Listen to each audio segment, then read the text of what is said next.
Hello viewers, তোমরা কেমন আছো? আজ সন্দেশকে নিয়ে দুপুর চলে এসেছি বাপের বাড়িতে। তোমরা তো সকলে জানোই, ঠিক জামাই ষষ্ঠীর পরপরই দুটো অনুষ্ঠান থাকে। একটা হচ্ছে তোমার দাদা ভাইয়ের জন্মদিন, আর একটা হচ্ছে আমার ভাইয়ের জন্মদিন। তো এর আগে দেখেছো, তোমার দাদা ভাইয়ের জন্মদিন তো হয়ে গেছে, এবার হলো আমার ভাইয়ের জন্মদিন।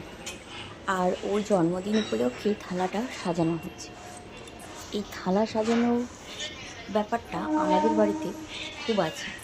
রান্না যেমনই হোক না হোক, থালা সাজাতে হবে, সুন্দর করে সাজিয়ে গুছিয়ে ফটো তোলা।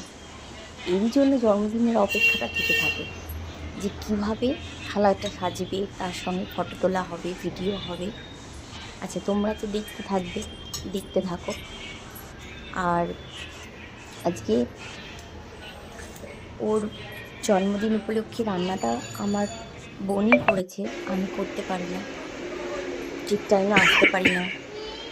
আর বোন বাড়িতে থাকলে ওকে অনেক কিছু রান্নাবান্নাও করে দেয়। আর জন্মদিনের তো কথাই নেই, যে কোনো অনুষ্ঠানে এখন রান্নাটা ওই করছে।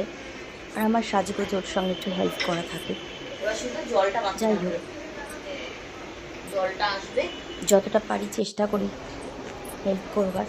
এই দেখো মোটামুটিভাবে সেজে গেছে। এবার মহারাজ বসবেন।